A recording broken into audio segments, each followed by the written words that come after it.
good afternoon. Whenever you have any questions, feel free to write it in the public chat, and I try to answer your questions at the end of the session, or if it fits right in, right away.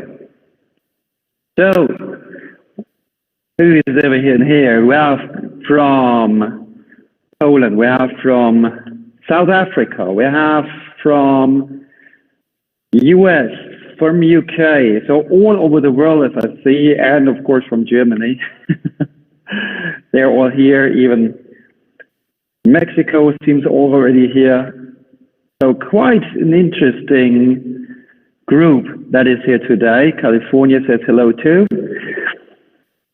Jersey, oh my God, Phil, where are you running? So whenever you have a question, type it in the public chat, and I think I'll be ready to get you as many details as possible at the end of this section. So we'll discuss a little bit about studies, we'll discuss a little bit what is EMS and how it can contribute to your training, to your athletic performance specifically. So our topic today is demystifying electrical muscle stimulation and the next big thing in athletic performance. Just introduce myself very quickly. I know most of you have done an education with me or know me already, but some of you might still not have heard of me.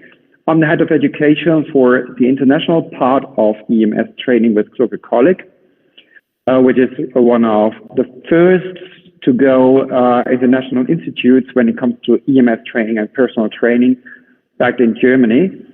The first question that usually is coming up is, what is EMS training?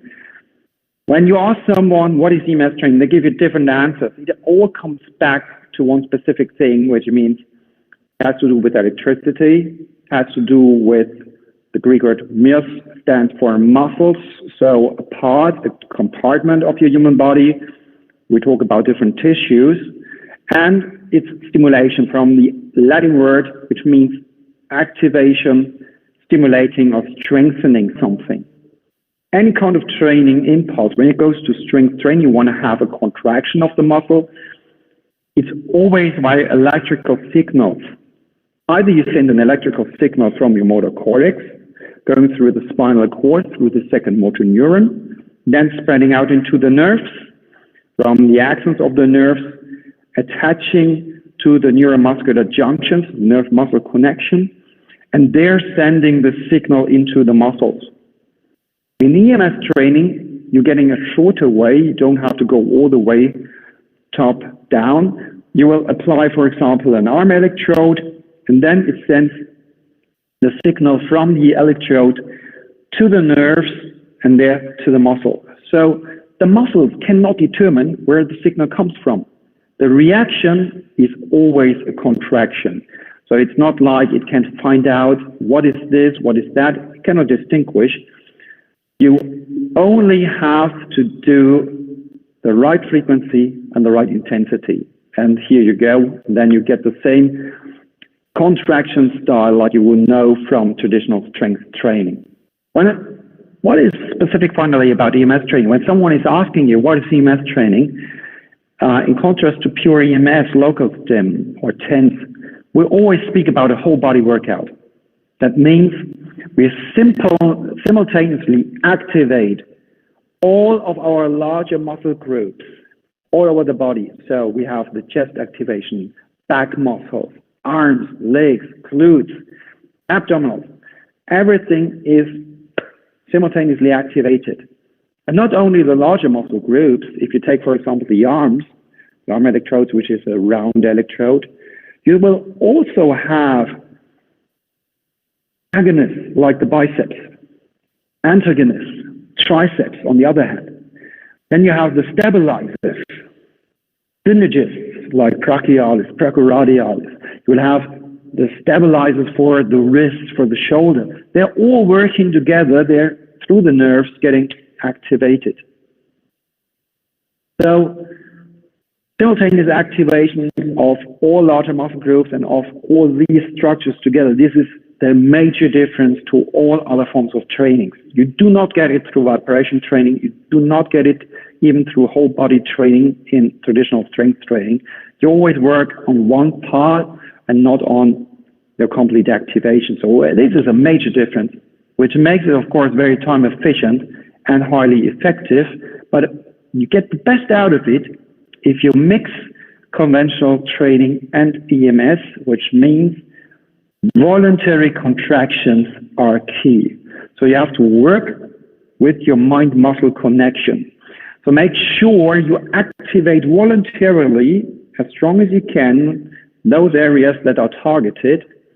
That means all your body needs to be under tension, under pre-activation, and then you can work together with the electrical impulses. The good thing is you don't have to go too intense. I will show you a little bit more details on that one. If you do not do those voluntary contractions, you might miss up to 40% benefit. So in some of those studies that we did, we found out you get 40% higher effects when you do voluntary activation together with EMS. This could be your next big thing. We have some online educations coming up. We know we have some travel restrictions in most areas of the world nowadays, so we are doing online educations to bring you further. It's 1st, 2nd August, 19th, 20th, and 24th, 25th of September in English, and for those who speak Spanish on the 17th and 18th of October in Espanol in Spanish. So this is where you will get all the details that we might not be able to cover in a short webinar in those educations. And of course, look on our webpage for the upcoming dates. Also, we might have some more webinars coming up on ems-certified.com. And if you have questions, further information, you can also email our back office, Nicole, who is introducing you all to this one, at international@GluckerKolleg.de. So she will bring you all that one. So I hope you enjoyed the webinar.